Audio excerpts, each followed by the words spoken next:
Shalom saudara-saudari yang terkasih dalam Yesus Kristus. Selamat pagi dan selamat bergabung di dalam renungan pada pagi hari ini. Saya mengucapkan salam sejahtera bagi kita semua dimanapun saudara-saudari berada. Kiranya damai dan sukacita daripada Kristus Yesus senantiasa melimpah di dalam kehidupan kita semua. Sebelum kita merenungkan firman Tuhan, mari kita satukan hati kita untuk berdoa. Bapa kami yang di surga, kami sungguh bersyukur untuk pagi hari ini. Kembali kami boleh bangun dan kembali merenungkan kebenaran firman-Mu. Sungguh tak habis-habisnya berkat dan kemurahan-Mu bagi setiap kami. Sebelum kami mendengarkan sabda-Mu, berikanlah kami hikmat dan pengertian untuk memahami kehendak-Mu.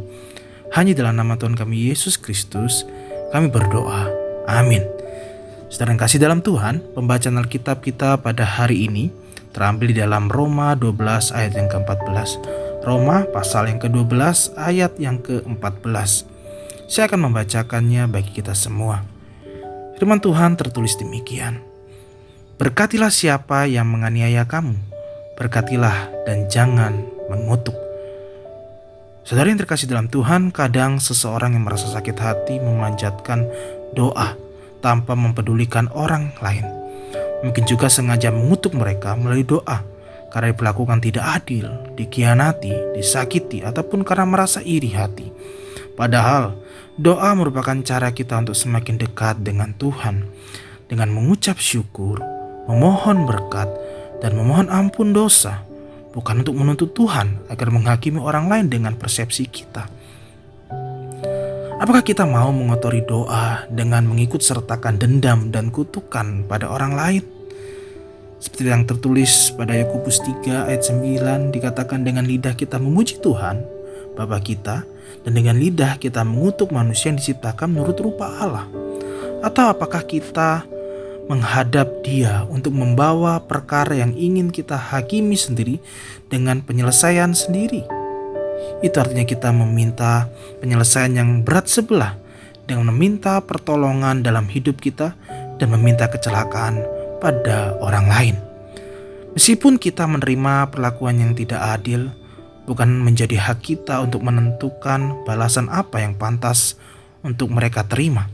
Kita adalah pengikut Kristus yang harus dilandasi oleh kasih dan damai. Jangan sampai waktu doa kita dikotori oleh hal-hal yang tidak berguna. Jangan mengutuk ataupun menghakimi, karena bukan kepada manusia diberi hak untuk menilai kesalahan sesamanya dan menjadi hakim atas mereka. Tuhan mengetahui segala perkara dalam hidup kita. Apabila kita mengalami kepahitan, tentu Dia juga mengetahuinya. Tuhan adalah hakim yang adil untuk segala perkara. Maka serahkan semua perkara pada dirinya, biar kehendak Tuhanlah yang jadi.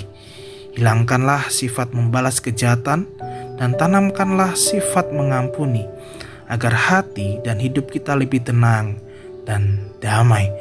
Saudara yang terkasih, ingatlah bahwa segala sesuatu yang terjadi di dalam kehidupan kita pasti ada maksud dan tujuannya.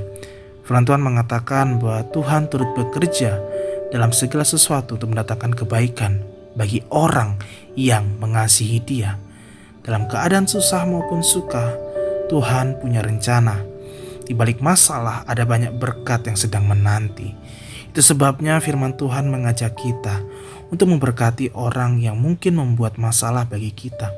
Karena melalui orang tersebutlah Tuhan bisa memakai untuk maksud dan rencana Tuhan. Saudara, memang tidak enak dianiaya, dihina, dibenci, dan difitnah oleh orang lain. Tetapi kalau segala sesuatu sudah dalam rancangan Tuhan, maka tersebut adalah sarana bagi Tuhan untuk mengangkat kita lebih sukses.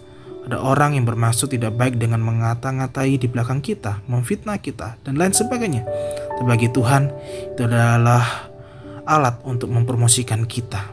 Jangan takut menghadapi hal seperti itu bila kita berdiri di atas kebenaran firman Tuhan.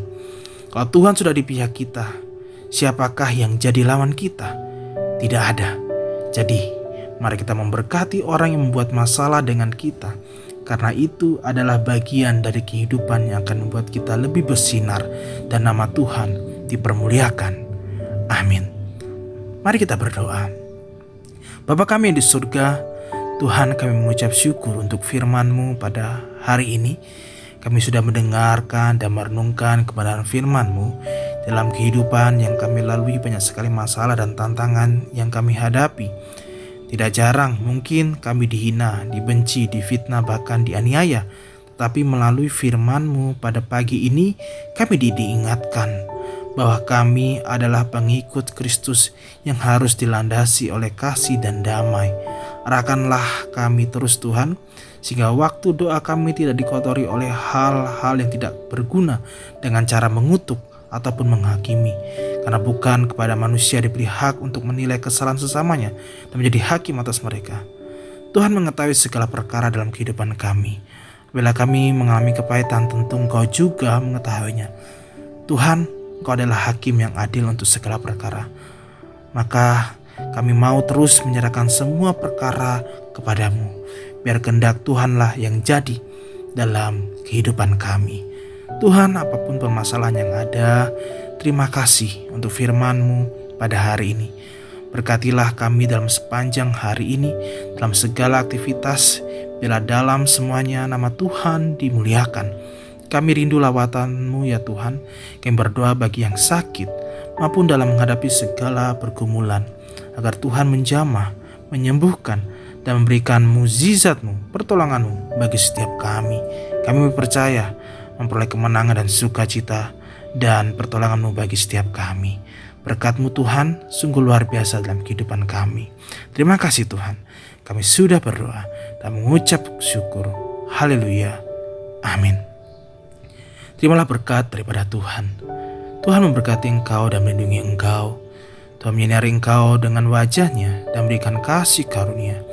Tuhan menghadapkan wajah-Nya kepadamu dan memberikan damai sejahtera, berkat dan anugerah daripada Bapa Surgawi, cinta kasih daripada Kristus Yesus, penyertaan dan penghiburan oleh Roh Kudus menyertai kita sekarang ini sampai selama-lamanya. Dalam nama Tuhan kami Yesus Kristus. Haleluya. Amin.